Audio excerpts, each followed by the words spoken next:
Some of you have jobs or tasks in life where every once in a while we have to do something to help pass the time or keep us engaged. And I remember I worked at a bank as a teller for almost a year, and it got pretty boring at times, or monotonous, or difficult to stay focused or engaged. And one of the games that I decided I was going to play is I was going to see if I could use a pin from start to finish without losing it, or what usually happened is the pin got stolen. And so I decided, I tried it, and I went after it, and I realized I had to be very careful on the type of pin I chose, because I had to choose a pin that nobody would want to steal. Because honestly, it's a pin, and as a bank, if you're stingy, people don't want to bank at you anymore. Oh, you can't take the pin, I need the pin. All right, so I couldn't be too harsh on customers if they were going to steal it. But if it was a pin that was like, oh, I don't want this thing anyway, so like I'm doing them a favor, preventing them from stealing my pin. Now, I'm happy to say I successfully used a pin from start to finish. Thank you. Yes. I know I kept it for a long time. I don't know if I still have it, but I kept that pin. It was years that I had the pin. Anyway, and I remember what it looks like. But the fact of the matter is, what I want to get at today is this commandment of stealing. I don't think anybody goes to the bank trying to steal a pin. Maybe you do, I don't know. But I don't know if it's really stealing if you take the pin from the bank when you're a customer there, and it's advertising for them anyway. But remember, what we're going through is not this, it's this list of rules. The Ten Commandments are this list of rules written on stone, an external list that can only tell us when we have done wrong, when we've done bad. But Jesus is transformed our understanding of what this looks like. It's not just about this external list of rules. It's this transformed heart that we find in Ezekiel 36, where God will remove from us our stubborn, stony heart that's unresponsive and give us a tender, responsive heart of flesh, so that he will write his law on our hearts. He'll put his spirit in us and move us to follow his decrees and fulfill his regulations. That's what we are moving towards. If Jesus is transforming us, it's not this external list of rules that we follow. It's a transformed heart that Jesus wants to provide for us. So what does it look like to steal?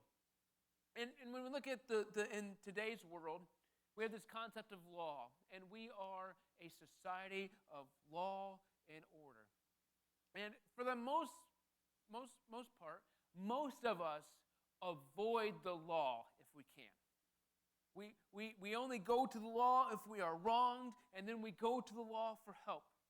I've heard the law described as the law is big words in unused books for hard situations.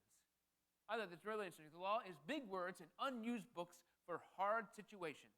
If you've ever gotten a legal document that a lawyer has written, you just think that they went to vocabulary school so they could have job security. Honestly, you read those words, you're like, what is going on? What is happening? But what would happen if we viewed the law differently? If the law was not just this inaccessible list of rules that put us in a box, what if it was something different? What if it was a gift that God has given us? What if it was something that God gave us to bless us, to encourage us, to protect us, to help us to have a better life? What would happen if we viewed the law with a smile as opposed to, ugh? What would that look like? How would that transform our understanding and our thinking? But again, we're at the commandment of stealing today, and sometimes we steal without intending to steal. We borrow things from somebody.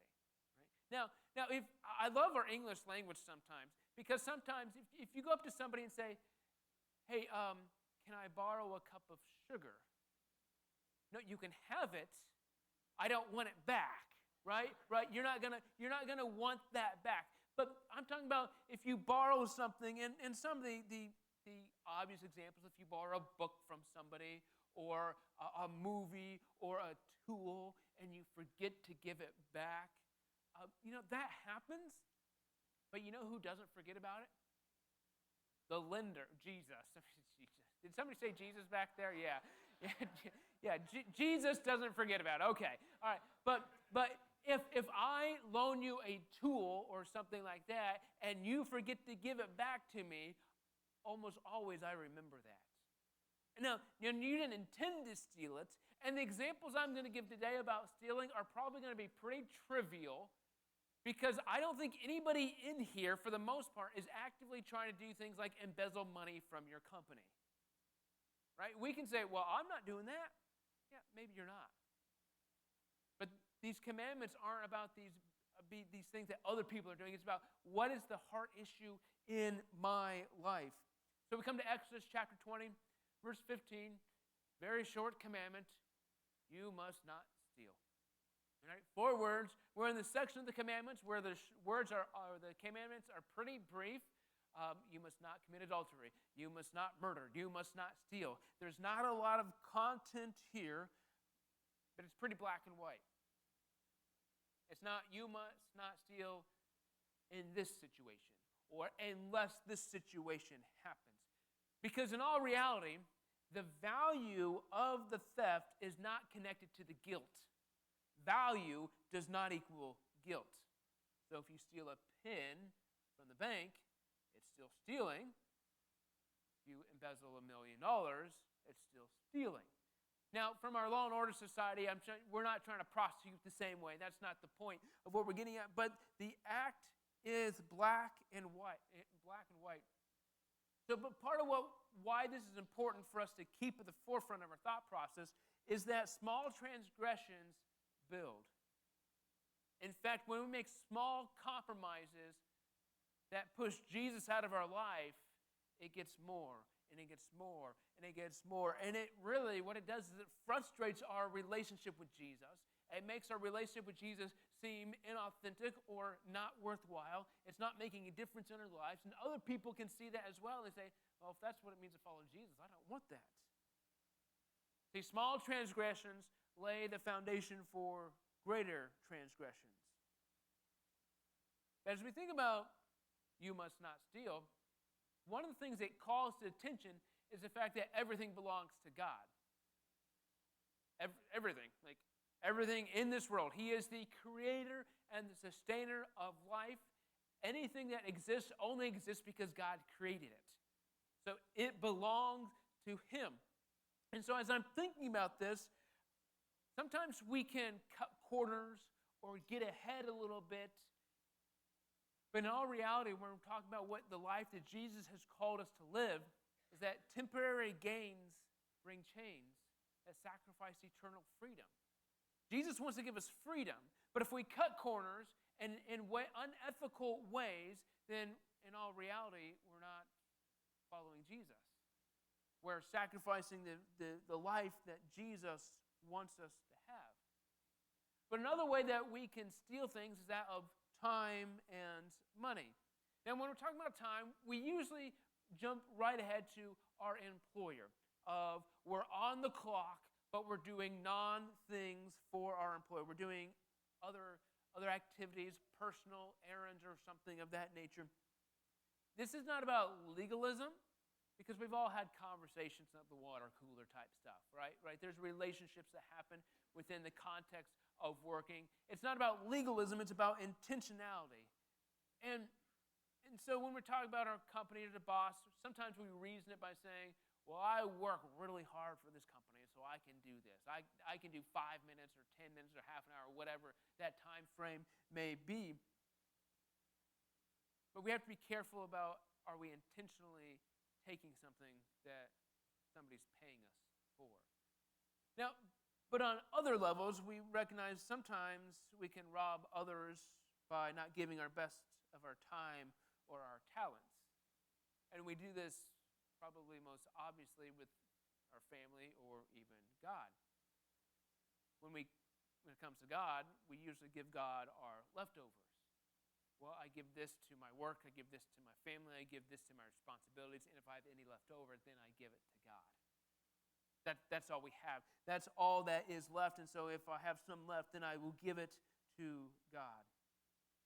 Now, as I was thinking about the Ten Commandments, it's interesting. You can kind of say that all 10 commandments are some form of theft.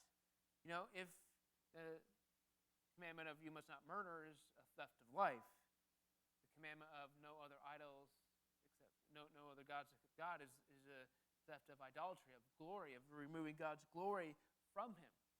So what does it mean to steal? What does it mean for us to steal from God and not give him our best? But then we have the concept of money. Now, this is not always obvious.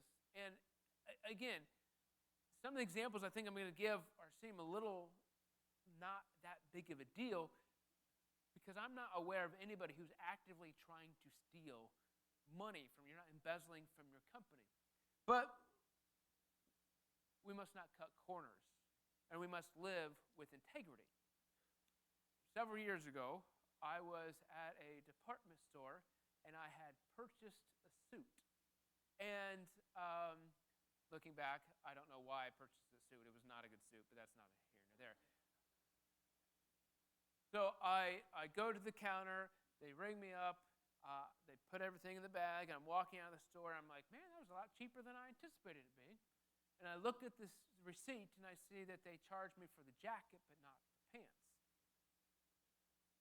From a society standpoint, do I have any obligation? I put everything on the counter. The jacket, the pants were on the counter. The person, the representative, did the barcode, put everything in the bag, charged me, and sent me on my way. Society said I didn't have to do anything, right?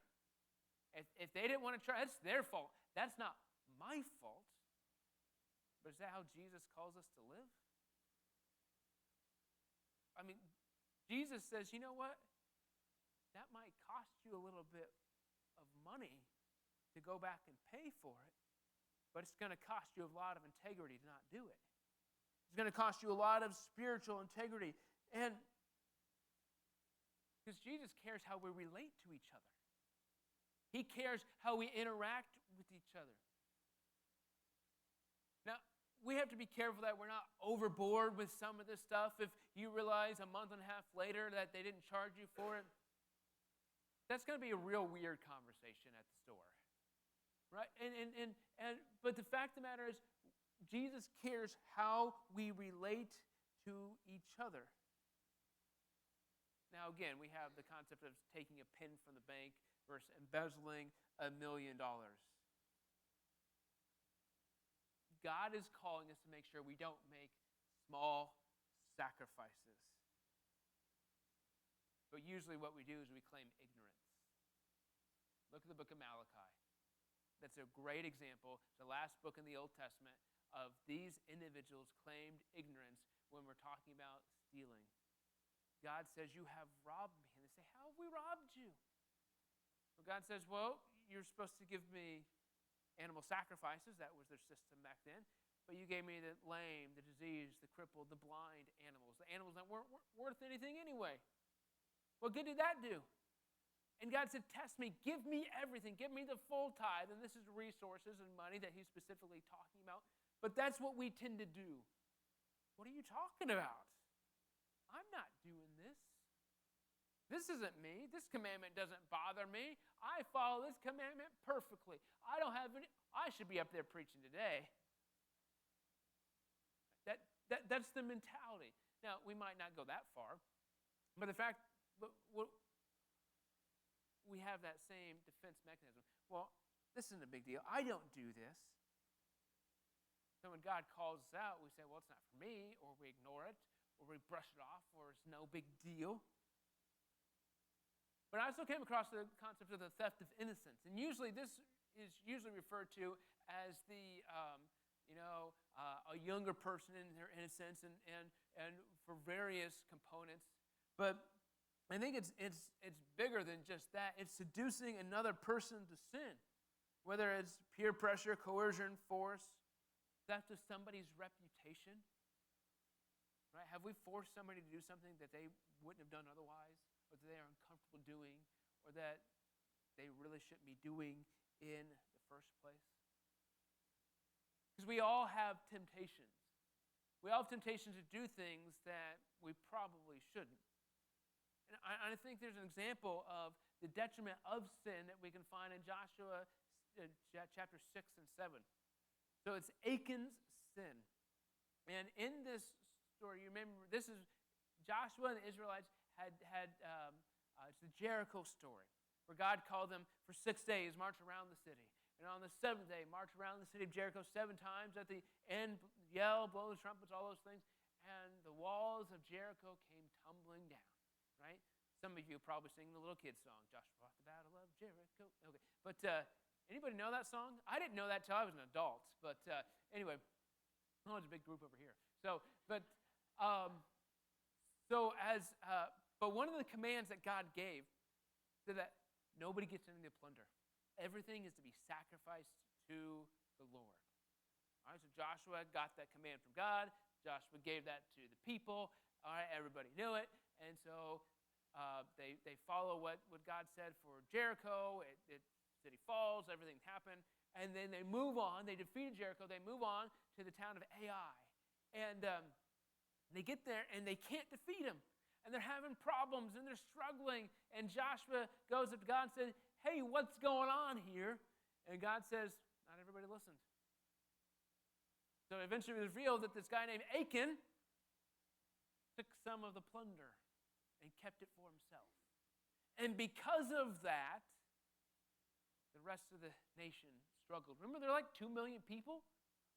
So because of one person made a bad decision, it spiritually impacted the entire nation.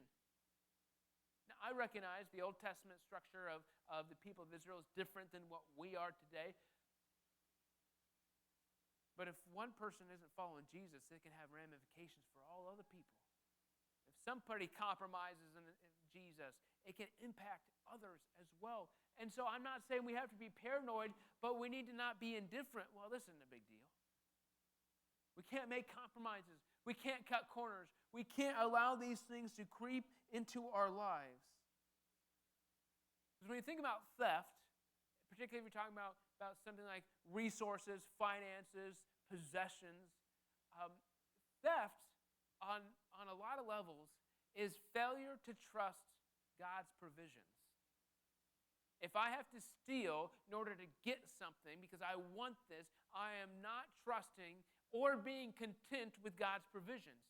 But another thing that it's doing is that it is stealing the provisions that God has given someone else. Now, we can justify it. Well, they have way too much. They have an excess. Well, that doesn't mean it's right to steal. Just because they are not living in a way that honors Jesus doesn't mean that you get to live in ways that don't honor Jesus. Now, we do have the extreme case scenario. If we really want to talk about hypotheticals, well, is it right to steal a loaf of bread or if you're going to starve? All right, that is a difficult ethical conundrum. All right, let's say that is the extreme scenario, and none of us are living in that right now.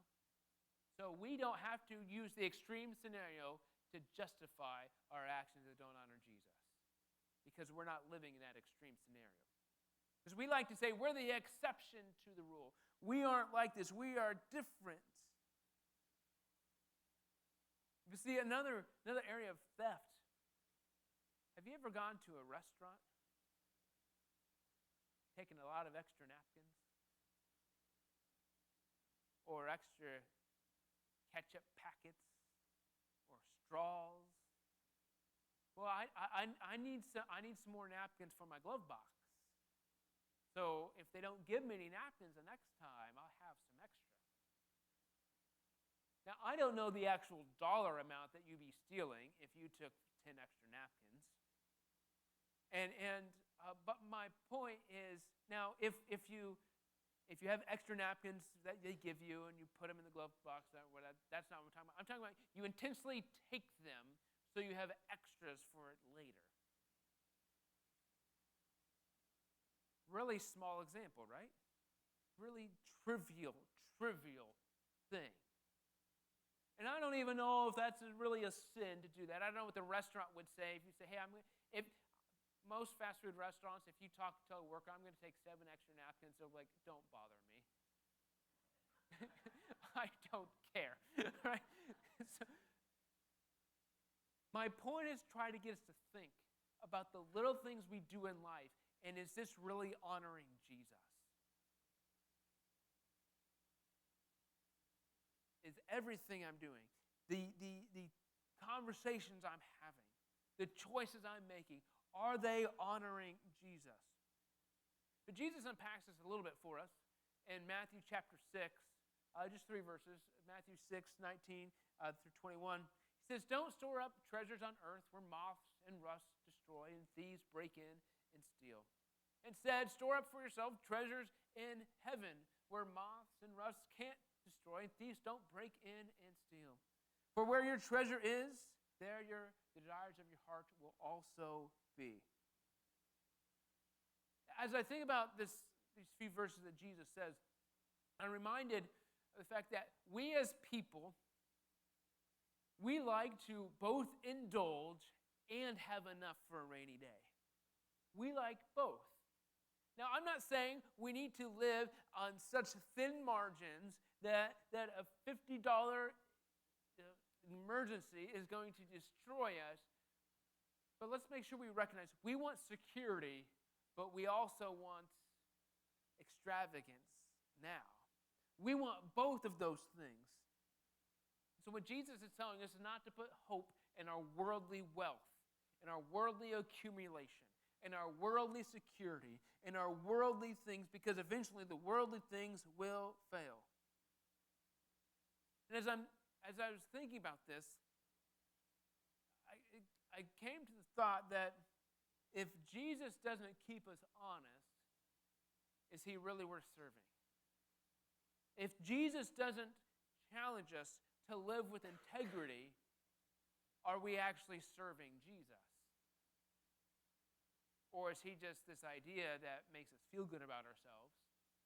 Or this community that we're at least part of a club? What is Jesus if he's not actually changing our life? Because he calls us to live with generosity. The point of the life that Jesus has called you to live is not so that you can satisfy your desires. It's not so that you can live the happiest life possible here on earth. It's not so that you can have the most friends, so you can have the most toys, the most experiences. Jesus calls us to something different. He calls us to be generous. Now, we can be generous and enjoy life at the same time. The call of Jesus is not for you to live a miserable, hopeless, depressing life. It's not that side of the extreme either. But Jesus is saying, don't put your hope in what you can accumulate here in this world, because eventually it will go away. So this commandment, number 8, you must not steal, is a commandment of stewardship. We're to care for our resources, but we recognize that if everything is God's, we are caring for the resources God has that he has allocated to us. Now, when we phrase it that way, we can look and say, well, why has God allocated those resources to that person and not me? Why don't I get those resources? And I can't always answer that. I can't say why you don't have this. I do believe that it's really hard for most people to be able to have a lot of money and honor Jesus. I've met a few people who have a good amount of money and are so generous for Jesus, and it blows me away. I look at them and say, man, I wish I had that money. And then I ask myself, could I live as generously as they do? Well, if I'm not living generously now, I'm not going to live generously later. So how am I stewarding the resources that Jesus has given me? And so this is why I come back to that temporary gains bring chains that sacrifice the eternal freedom that Jesus wants to give me. The eternal freedom is saying, Jesus is saying, don't be tied down to the things of this world. Don't put your hope in the things that moss and rust will destroy, that thieves will break in and steal. Don't put your hope in those things. But in this, Jesus kind of points out that there are two types of theft. There's natural and unnatural theft. Thieves will steal what can be accumulated. Your car, your television, your phone, money. Thieves are going to steal those types of things. And while a lot of those things can be a real pain in the rear end to replace, thieves steal what can be replaced. Now, something like a television is obnoxious in the sense of it's probably not a big enough claim to file for insurance, so you're just out of luck. Something like if somebody steals your wallet, then you've got to cancel your credit cards, wait for new credit cards to come, get a new driver's license, all these types of things. And there's other, maybe you have pictures in your wallet that you can't get back. There's money in there. There's all sorts of hassle that happens, but that is the natural, or that's the unnatural way of theft, of somebody steals something that can be accumulated. But then we have the natural way of moths and rust, of naturally things won't last forever. Now, we understand that it's better to go to heaven in poverty than to go to hell while wealthy. We understand those things, but it's still really hard not to get caught up in them. So whether we're talking about thieves or rust, we recognize that nothing is going to last forever. See, naturally, things will be taken away from us. You know one thing that falls in that category? Our health. Our health will naturally be taken away from us. Now, we can say this is unnatural because of sin, and so maybe we're getting into semantics here, but we don't live forever. So our memories here on earth are going to fade. Our influence is going to fade. Our ability to reach people will fade. And medicine and technology have advanced crazy, so we can live longer, healthier lives than we ever have. But eventually, everything in this life will pass away. But as we think about this concept of you must not steal, it's not just of avoid taking something. Jesus has called us to a greater life than that. He's called us to be givers. He's called us to be people of generosity. If you remember Mark chapter 10, Jesus said, "For the Son of Man came not to be served, but to serve." Jesus calls us to serve others. It's not enough for you to refrain from taking. We also must be givers. What would that look like in our life? What would it look like if we radically took this command of you must not steal to be, we must be people who live as Jesus lived, to have a transformed heart, so we lived in this world in a way that lived with generosity to impact others with our stuff, with our life, with our worldly things, our worldly time, and impacted them for Jesus. But what if we do that with each other too? You know, we look at Acts and we say, oh man, I wish we had an Acts church. The book of Acts is so inspirational. Well, one thing they did, they sold their possessions and they lived together. They were generous towards each other. That's radical. Jesus calls us to radical. He says, don't just avoid stealing, be generous people. Be people that give. Be people that serve. Be people that usher in the reality of the kingdom of heaven. That's what Jesus is calling us to do. Because if we just fulfill the literal commandments written on stone of you must not steal, that's a pretty low standard. Now, we talked about murder a few weeks ago. You must not commit murder. That's about as low of a standard as you're going to get. You must not steal is not as low as murder, but it's still pretty low. Jesus isn't saying, He's not calling us to do the minimum. He's calling us to live a different life. He is challenging our heart. He's calling us to put our hope not in what we have now, but in the future that He is promising to give us.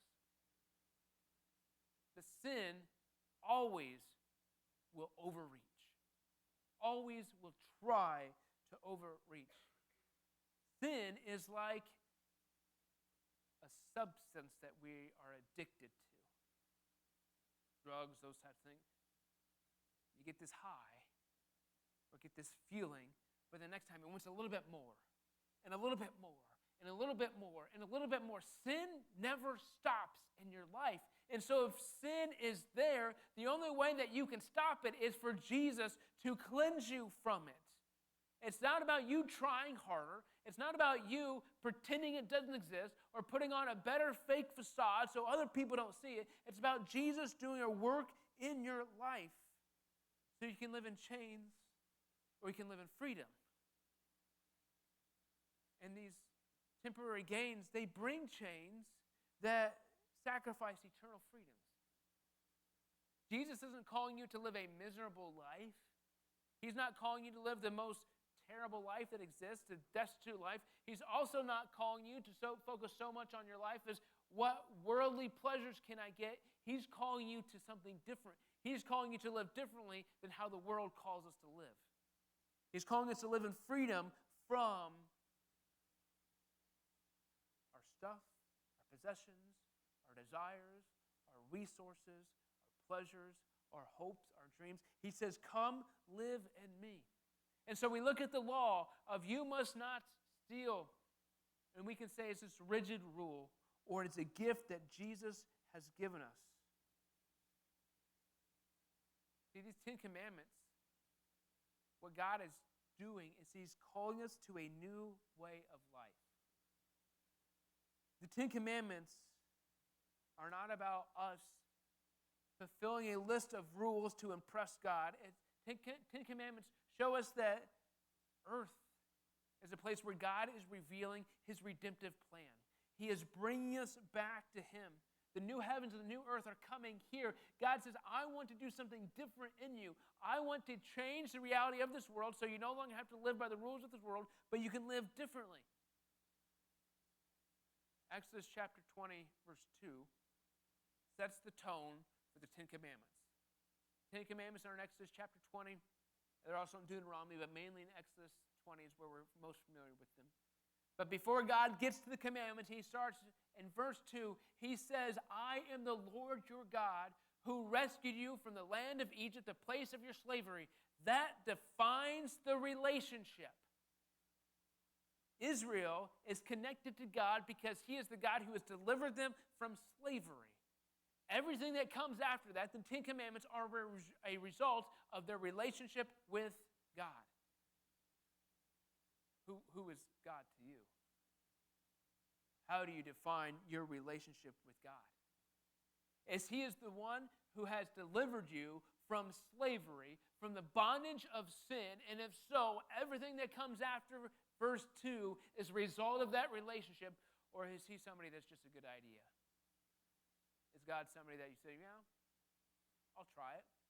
I'll get in this routine. There's other things that are worse than this. See, the 10 commandments are not a, how can I get to heaven? The 10 commandments are God's gift for us, for His presence to manifest among us. If we live the way that Jesus calls us to live, the presence of God is going to live here among us. It's about how can we as a people usher in this new reality that Jesus has called us to live. The 10 commandments are not a list of personal morals for us to observe. It's not how can you live a better moral life. See, we can live a life where we cut corners, maybe steal without consequences because it's not that bad.